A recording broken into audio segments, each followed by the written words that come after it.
check. Yeah. Well, welcome everybody. This is our Friday the 30th of August, our last performance seminar for the month. Our 6 p.m. session, we have 3 pianists here joining us. And I would like to open up the stage to Mr. Khan. So Khan, when you're ready, go ahead, you can introduce yourself, the name of your piece, and the composer. My name is Khan, and I'll be playing the Hummingbird. I don't know who it's by. This is by Carl Czerny. Chen. Okay, Carl.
Well done, Khan. Congrats. How was it running the whole thing through? Well, it was pretty good. Yeah? Why don't you share with us some of your thoughts on how that went? Start with the things that went well for you. The right hand was good, easy, and yeah, that's about it. All right. So the next thing then is, what do you want to focus on for next time? Now that you've played it through, what needs to be improved? Moving the hand positions. Yeah. Move the hand positions, right? Okay, cool. Let's come back to you. Let's go to Michaela. Michaela, do you have some thoughts for Khan on his performance?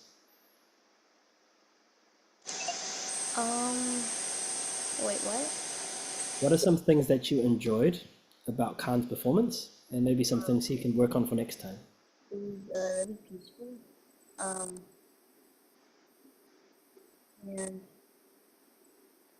yeah, the same thing he said earlier. Yeah. Okay, cool.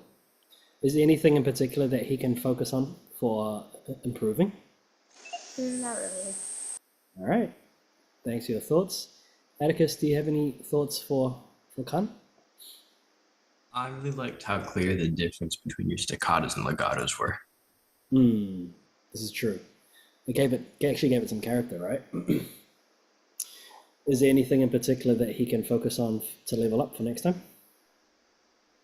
I think maybe just some memory or like getting hand positions ready, like he was saying. Yeah, I think that's important, right? It's the hand positions, but also, yeah, just mapping things out in advance, Khan. I think if you can get that into your head and just understand, okay, when I'm heading to this position here, my fifth finger and the third finger have to separate from the thumb. And then it comes back together. And then here, everything shifts, right? And it's even a bigger gap between the thumb and the third finger. So it's all about the placement of the hand, yeah? And the other thing to do is maybe see if you can figure out exactly how many different hand positions there are. That's something to do, right? So that would be one. And then you've got the one here, right? Where you've got the F sharp and the A, and it's a bit of a gap between the D, that's second position. Then you've got a slightly bigger position here. And then if you go down, oh, there's another new position. So that's 1, 2, 3, 4. And then that's pretty much it, isn't it? And then this one here, just the two note shift. All right. So you can start putting little symbols for yourself to indicate which position that you're moving to next. Yeah? Oh, yeah. So for now, just focus on the left hand and do some memory work as well, okay? Okay. All right, cool. Let us continue. Michaela, go ahead and share your piece with us. My name's Michaela, and I'll be playing some Distant Bells. All right. don't know the producer. The composer is Strayborg. Who's Strayborg? All right, when you're ready.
Oh, I forgot to say that I'm gonna be playing this at the start of the coda.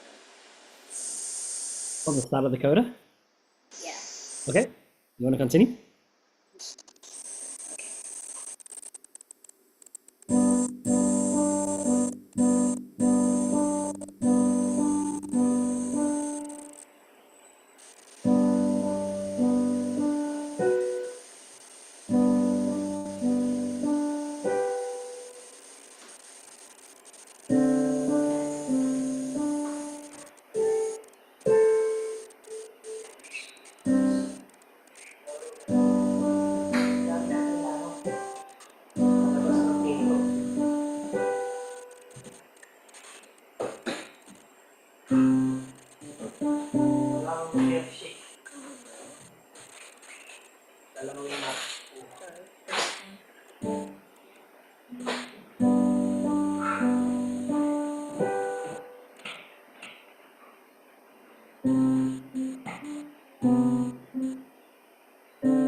Very nice, Michaela. All right, so now that you've played it through up to the coda, how did you feel that went? Not bad. Yeah. What are some things that you learned from that performance? Well, I didn't get very nervous, so probably Did you say you did not get very nervous? I got really nervous. Oh, you got nervous. Oh, okay, gotcha. Probably from measures 9 through 14. Yep. Yeah, all of them. So what do you think you need to do to get more familiar with this section? Like play it a lot of times and try to memorize it. Yeah, it's okay. Cool. So we'll stick with that. We'll come back around to that idea. Khan, would you like to offer some thoughts to Michaela on her performance? I think she did pretty good. I don't think she needs to work on anything. All right. So what are some things then that she did well that you noticed? Like, I don't know. She did a lot of things well. Yeah. Did you think that could you always hear the melody in this piece Yeah. here? Yeah. How was her tempo? It was pretty good. Yeah. So these are all things that you want to keep an eye out for when we play the melody, the tempo, being able to hear all the notes clearly. All right, cool. How about you, Atticus? Some thoughts for Michaela? It felt pretty steady, so that's good. I think towards the end there, you could probably clean it up a little, like maybe memorize it and look at how the hand positions change just so you're ready for them. Yeah, For sure.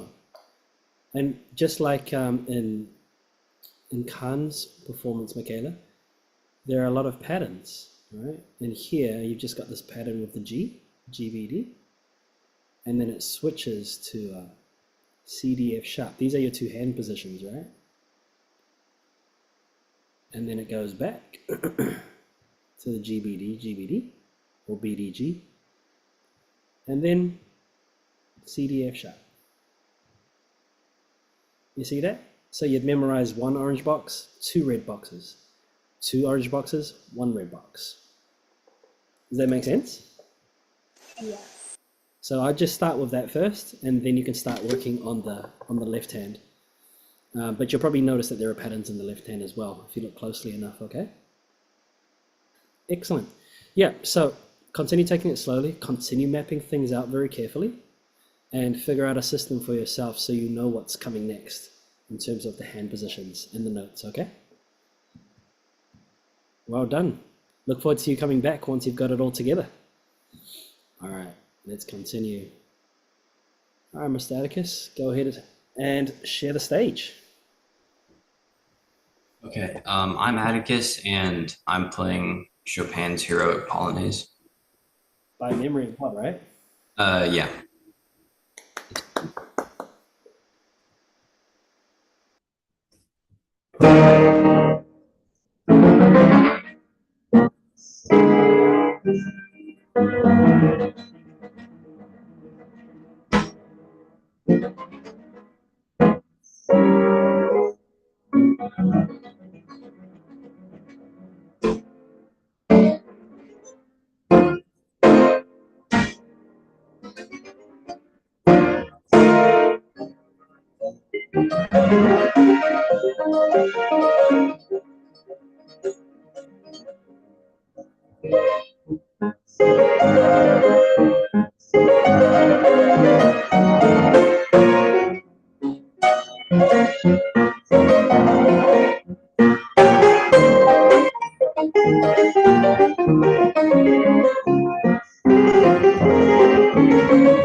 Bravo, Atticus. Is that your personal best? Um, Is that near the top? Your top 5 performances so far? of this piece? Yeah. No. No, really? So you got more in the bag, eh? Yeah. So what did you discover of that? First of all, congratulations for memorizing the whole thing. It's a huge achievement, right? There's so many moving parts of this piece. So you should be proud of that. And now you performed the whole thing in performance seminar, right? So just another thing to tick off. What did you discover? How was that for you? For some reason, playing online in performance seminar makes me more nervous than playing in front of people. That's interesting. Any idea why? No, I have no idea why. So strange, right? I wonder if it's the idea that people are watching more intensely because we're just on screens and all we're doing is listening to you. I don't know. Maybe. There's a comfort. I don't know. Maybe there's a comfort in just actually having other people in the room that you can actually see afterwards and they're physically there. Talk. I don't know. Or maybe because you don't know what we're doing behind these screens. Khan, are you still there? Yeah, I'm here. Khan's playing video games. Right. Okay, well, let's quickly go around the room. Khan, what did you think of Atticus's performance? I thought it was really good, and because he did it by memory, it was pretty impressive. It's pretty impressive, right? What does this song remind you of? What does this piece of music remind you of if you were to pair it up with a scene or a picture? What Probably comes to, a circus. that's interesting. How about you, Michaela? What comes to mind when you hear this piece of music? A lot of crazy stuff. Did you say a lot of crazy stuff? Yeah. Yeah, I think Atticus would agree. He's like, yeah. Can you be a bit more specific? Is it as crazy as a circus, like Cirque du Soleil, or Yeah, like people getting launched, what was that? Sorry. people getting launched across the circus and stuff. Like, I saw that before. People getting launched across the circus. Sounds like something Marla would say. That's good. How about you? Have you had time? Thank you, Michaela. Thank you, Khan. Atticus, have you had time to come up with any kind of narrative for this piece here, or how do you memorize it? How do you internalize everything? I just remember how the melody goes. Interesting, right? So you think about the melody. Does the rhythm ever come into it for this piece for you? A little bit. Because what can you tell? Do you know what a polonaise is? Yeah, it's a traditional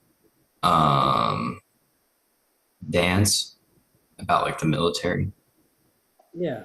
So you could also think of it more like a march as well, right? And the whole way through, I think you've got the way that you play it, the delivery, it's stern and it's very clear, right? And you want to continue being clear with your intentions, whether you're doing something melodic or whether you're doing something rhythmic. Keep that all in mind. And I think you've got that really well done now. Like all of these parts here, yeah, even the left hand, it sounds super clear.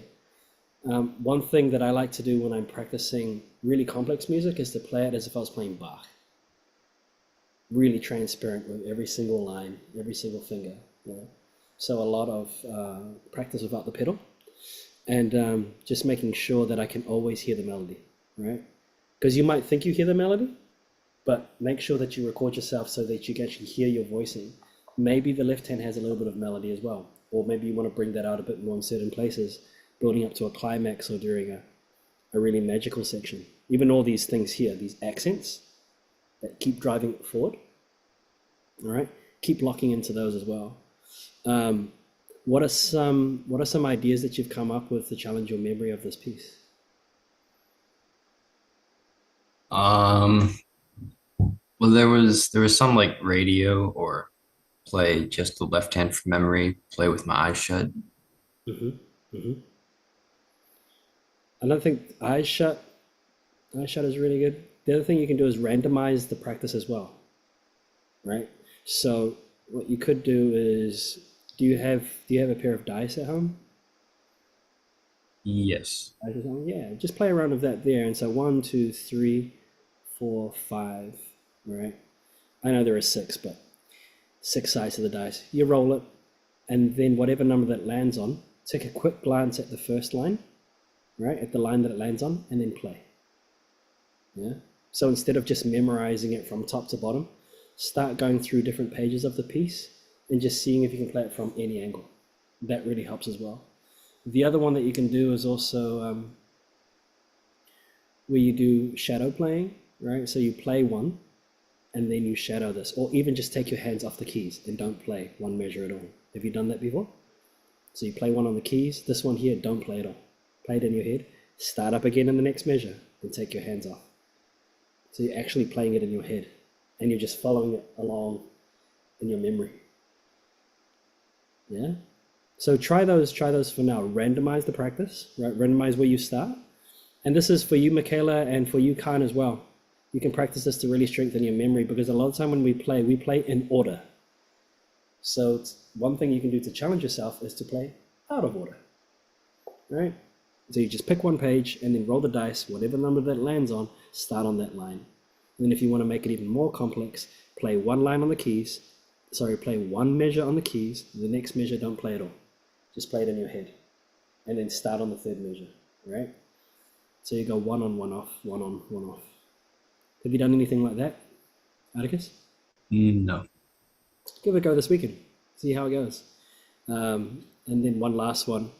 Like Mr. Julian told me his professor did. This is crazy, but his professor stood behind him and said, "All right, play." So Mr. Julian would play, and then he'd tap him on his shoulder, and then he would have to stop. When his professor tapped him on the shoulder again, he'd have to start back up, not where he stopped, but wherever the music had ended up. Yeah, he told me about that one. Yeah, that's great, right? So that's just another example that you can play around with. But for now, leading up to that, try this one over here. Play one on, one off, one on, one off. See how that works. And then you can play around with it. You can do 2 off, 1 on, 2 off, 1 on. Yeah, just to put things out of order. All right, everybody. Well, this is all on film, so go ahead, do watch it back. Celebrate what you've done well, but also take note of the things that you guys can focus on for next time. Mr. Khan, Michaela, Atticus, thank you so much for joining. Have a good weekend, and we'll see you guys again next week, all right? Bye. Take care, everybody. Thanks, Khan.